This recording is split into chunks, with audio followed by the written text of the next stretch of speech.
This is Biker Dad, brought to you by Whittle and Melton.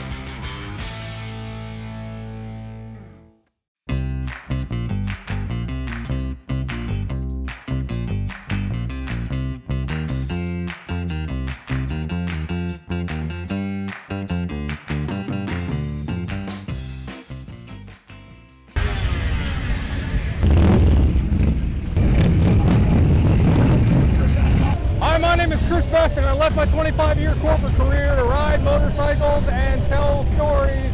And this episode brings me back to Daytona Beach. We are on Main Street, which is the epicenter for all the action. But what really happens during Daytona Bike Week is the entire state of Florida comes alive with the sound of motorcycles. There's stuff from one end to the other and all in between. That's where we start this week's episode of the Biker Dad Show, so let's roll! Have you ever sat at your job and thought, what if I just got up and left? Tell that horrible boss to take this job and shove it. Have you ever wanted to just walk out? What about burnout? Well, that's exactly what I did, but I didn't just quit. I left my 25-year corporate career to ride motorcycles and tell your story. Daytona Beach, Florida, where you can actually drive onto the beach. Rick Fairless, a legend of his own, introduced me to Richard Rollins, Mayfield, Kentucky, Southeast Missouri, beautiful city of Knoxville, Tennessee, Gulf Coast of Mississippi, Florida coast in the Tampa Bay area, Orange County Choppers, Roadhouse and Museum, talking to Paul Tuttle Sr. himself. But make no mistake, this is not a show about motorcycles or even about me. Instead, I travel across the country to meet the people who use their passion for motorcycles to make their communities stronger, safer, and better. This is Biker Dad.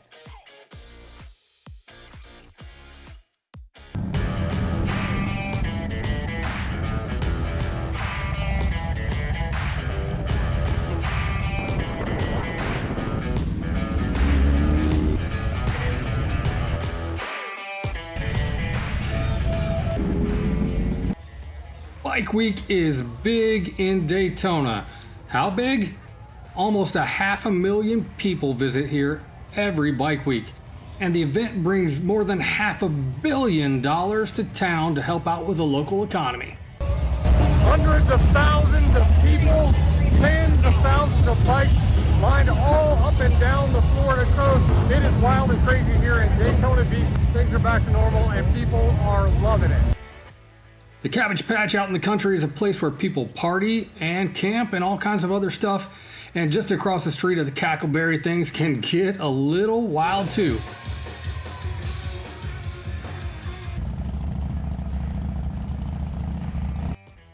During the day, bikers hit Destination Daytona, a massive outlet mall designed just for bikers. From one of the biggest Harley dealers in the country to hundreds of vendors with cool stuff and the latest gear. The bikers also hang out at Daytona International Speedway for a big swap meet during the day, and at night concerts and bagger races. But the main event is on Main Street. Music, partying, and thousands of bikes every day. It's where all the excitement is, and it's where we met up with some young bikers who never been here before. My name's Aiden. I'm from Massachusetts. I'm 18. I'm riding a Yamaha R1 sport bike. So, what got you into riding at a young age? My grandfather, he has a 97 Dyna, and I always rode on the back with him when I was a kid. So I started getting interested in that, in cars and stuff. And then when I turned 16, I got a Sportster 1200.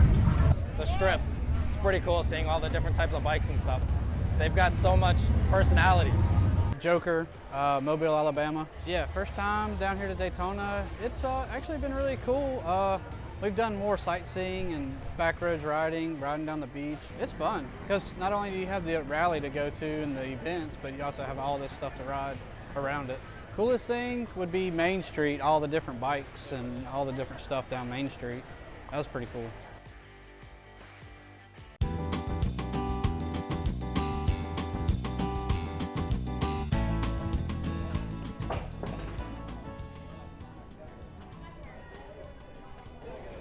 Yeah, there's tons of fun on Main Street in Daytona, but here on St. George Street in St. Augustine, it is a beautiful day and the tourists are out here, some of them on bikes as well. There are a lot of people who ride to Daytona but spend all the rest of their time in places like this. Like I said earlier in the show, when it's Bike Week in Daytona Beach, Florida, it's really Bike Week across the entire state. And this time on this trip, I spend more time out on the country roads, riding along the beaches, and seeing the rest of the beautiful state of Florida.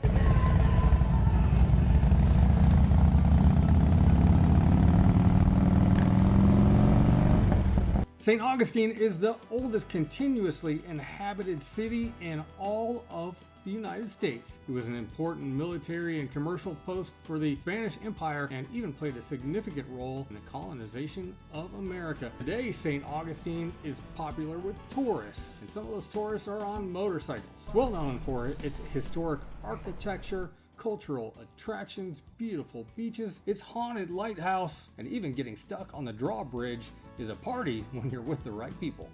My name is Grace. I'm from Redacted. We live in Florida our whole lives, though. We love it here. Through downtown, you see all the original brick and everything. I don't know. It's a good time. It is nice. Oldest city in America, right? Tony Sawyer, owner of Bob's Downtown Restaurant in Mobile, Alabama.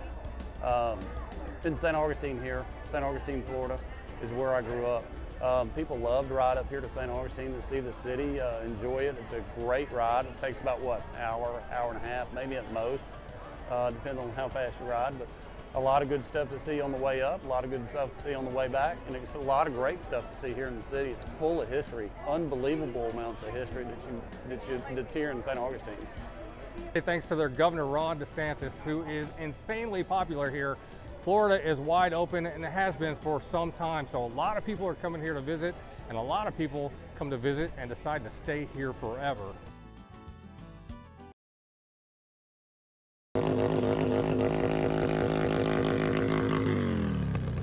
On the road in Pensacola, Florida, where we are celebrating the memory of a man who had a huge impact on the biker community here and really the community at large. For almost 20 years, this spot where I'm standing has been the site for one of the biggest annual motorcycle rides every year.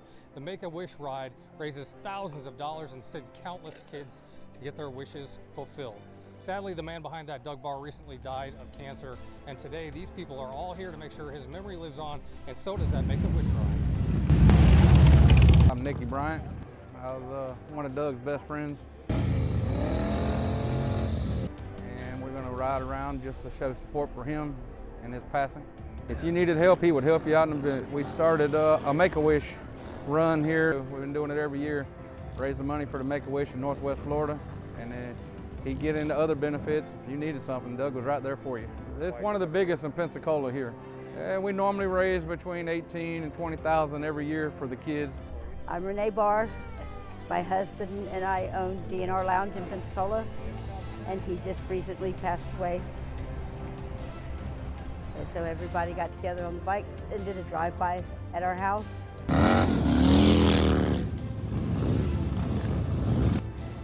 And it was awesome. I don't know how many bikes were here, but it was awesome.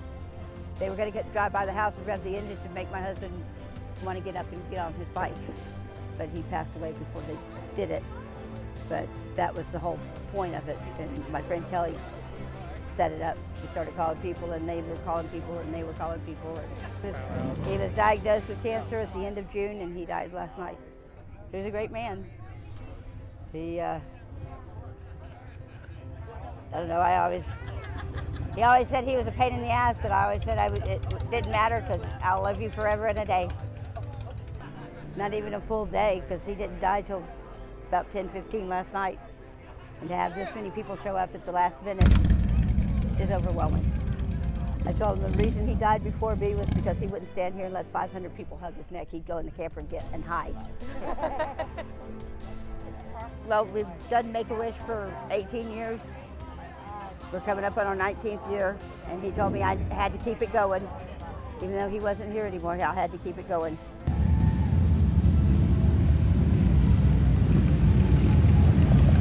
But he impacted a lot of people.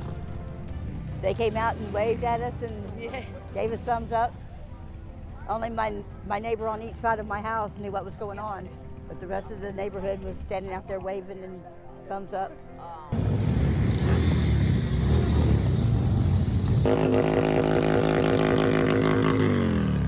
That's what he would have wanted, go out with a party. Yep. As always.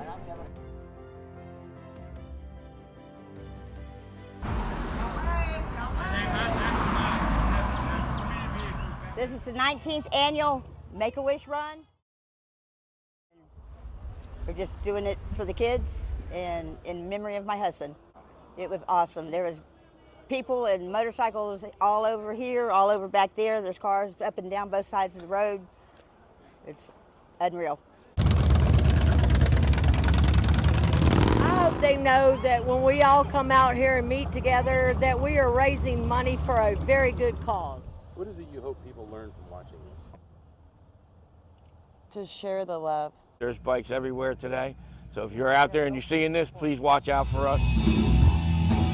Well, the stains are coming from my blood, said come back home.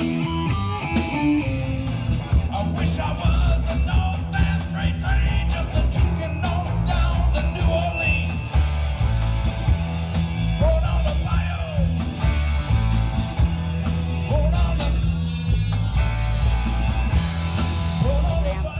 And it's awesome to see how many people donate their time and their money and whatever. It just shows that the biker community has a big heart.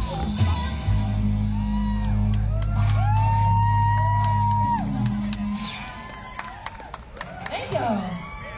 Hi there, this is Chris Best, the Biker Dad. I'm just here to let you know that myself and the hundreds of thousands of people who follow us on social media and watch the TV show are here to help. Do you need help with something? Give me a call. That's my number right there, 251-402-6392. Especially if you need legal help, I have an army of lawyers across the country who can help you with injuries after motorcycle crashes especially, but other stuff like crime and everything else too. So give me a call.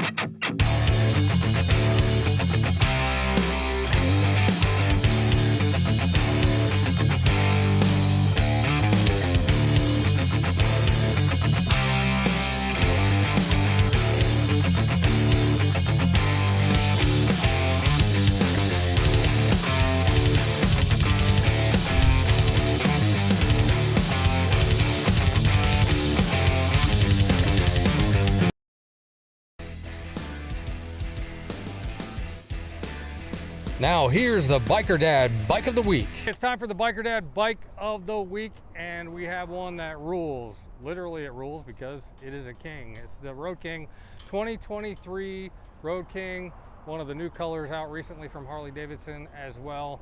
Road Kings are quickly becoming one of my favorite bikes because I just picked up a 2003. I think it's in that first. Was the 100th anniversary. This is the 120th anniversary. Can you believe it? And this thing is not royal blue, but billiard blue and beautiful, one of my favorite colors. But again, as I always say, the more important thing is, how does this thing ride?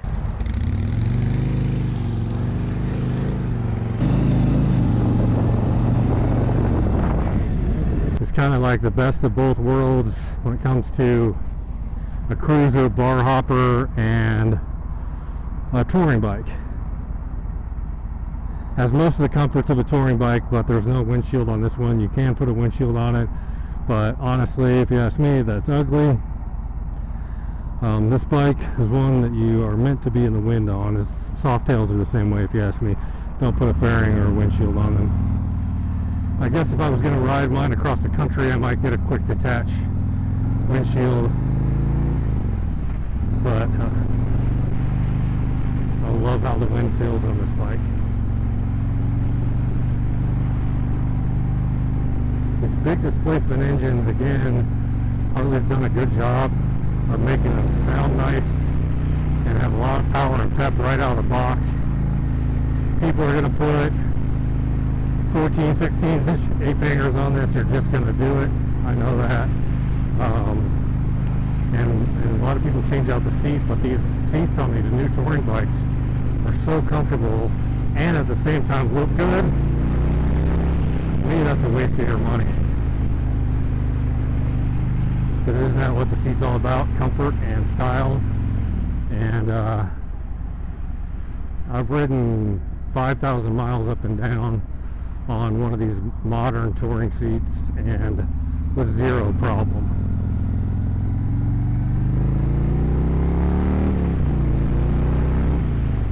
Lots of power right out of the box, like I said, and the exhaust on this sounds good right away too. Not as loud as some people are gonna want, but also not that stereotypical quiet stock exhaust.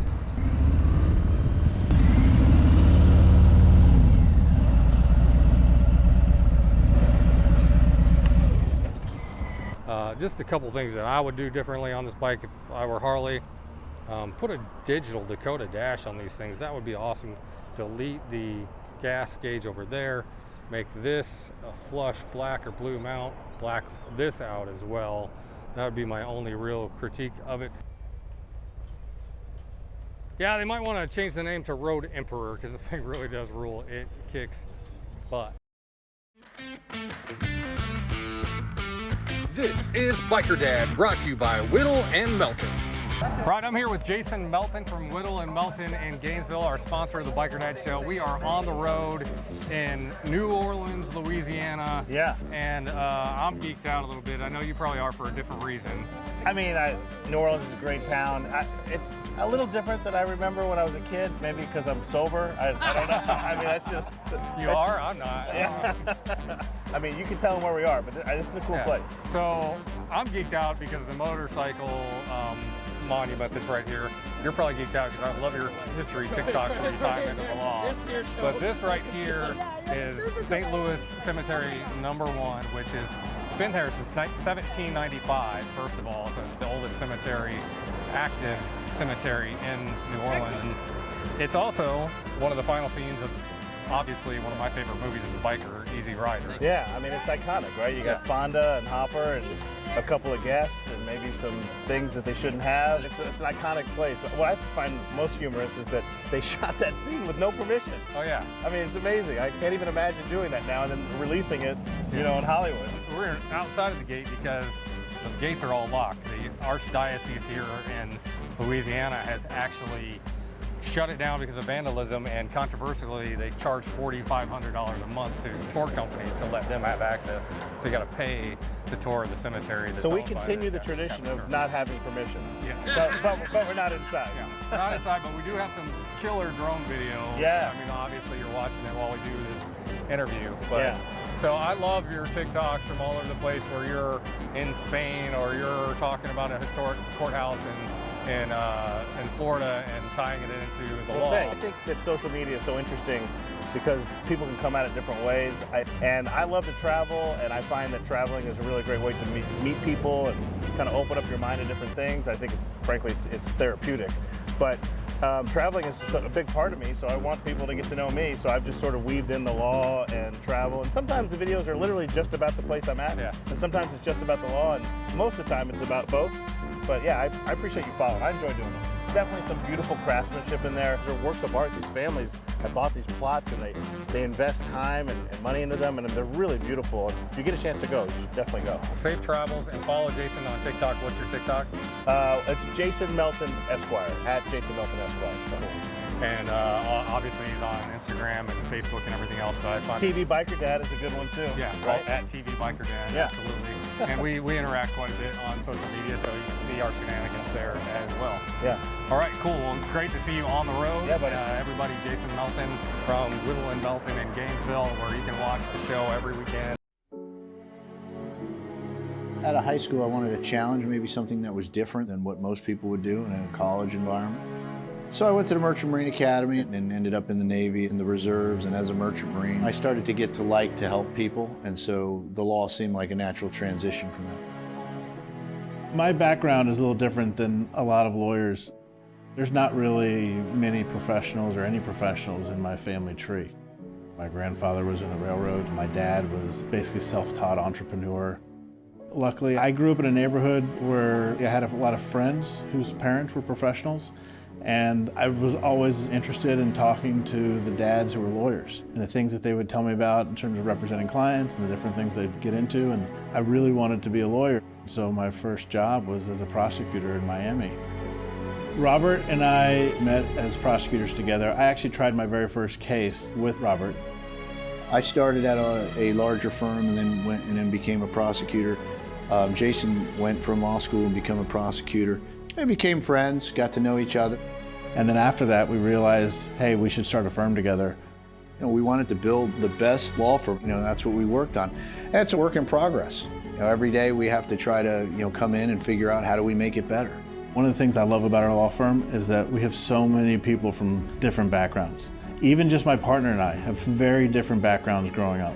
I just feel like there's a lot of things about our firm and the makeup of the people who work here that allow us to do really good work on these files because we can connect with our clients in ways that smaller firms can't.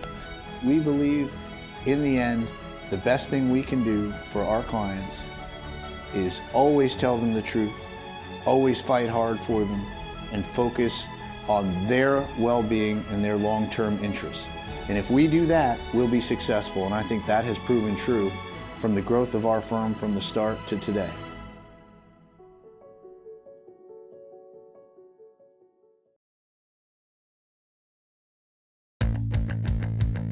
Our Back on Two stories are brought to you by Whittle & Melton.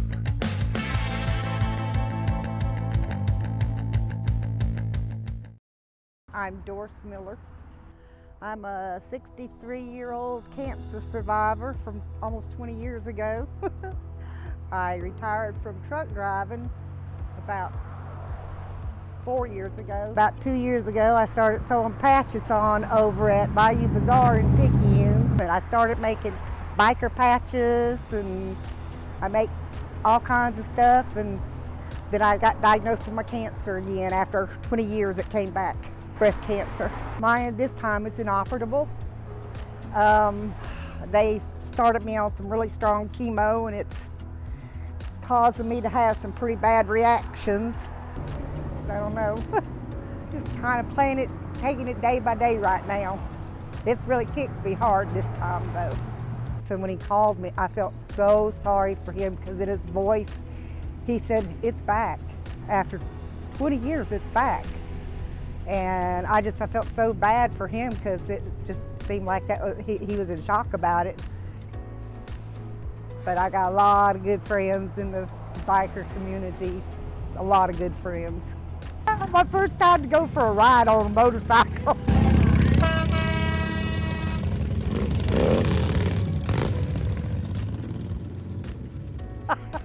Joey took me. It was fun. It was fun. There was a couple of times I had to kind of grab his vest, but it was fun. I'd never done it before, but I want to do it again sometime. Maybe when I feel better. It was amazing. I set him on in a parking lot, but I ain't never been down the road on one till now. How fun was it? It was awesome. So you ride some more now? Yeah, it was awesome.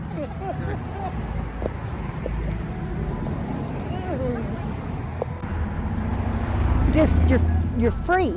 You're just free. So that's like when I drove a big truck. I was like on top of the world, and it was like almost like I was untouchable.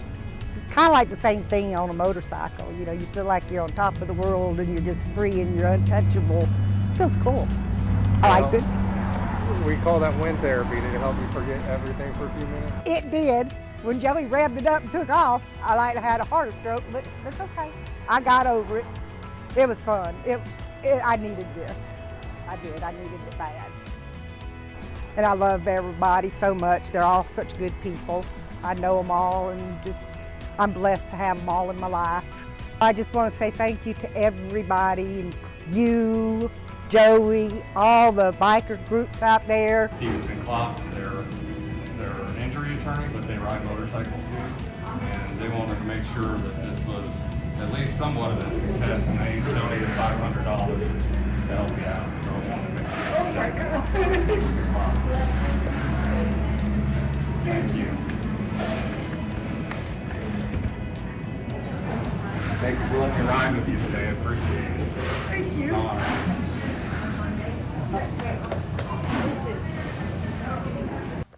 As a community of riders, I'd like to speak for everybody and say that we are absolutely honored to be able to do this for you. And we'll do it again every day. You just tell them what you need. The winner of the 50-50, I'm not going to call her name, but she was gracious enough to donate the money back. Which, if you ride with a bunch of bikers, y'all know that's just kind of what we do anyway. But with the help of our friends at Biker Dad, who donated $500, with the help of the new Backroad Rebels RC and all their stuff, and of course, on behalf of Bounce Routes and everybody else, we're proud to present you with $972.45. I've had so much love and support, which that didn't surprise me from the biker community. That it's just, the biker community is absolutely a group of amazing, amazing people who have so much love to give, and they don't mind giving it.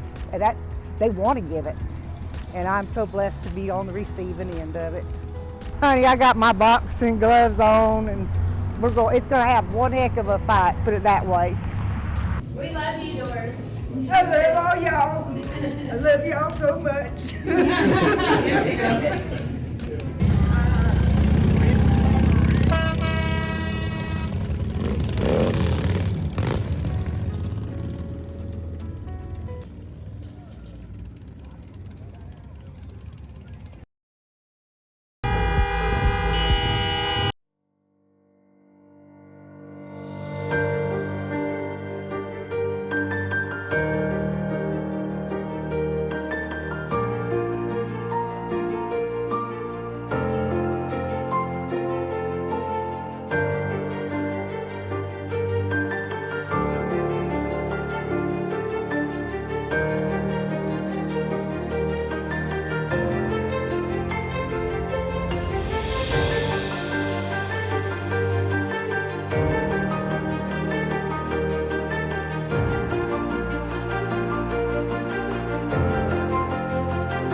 That's it for this week's episode of the Biker Dad TV show, coming at you from Daytona Beach for Bike Week. You got to get down here and check it out. If you've never been, it's definitely on the bucket list of almost every biker out there. So come on down to Daytona, have a blast.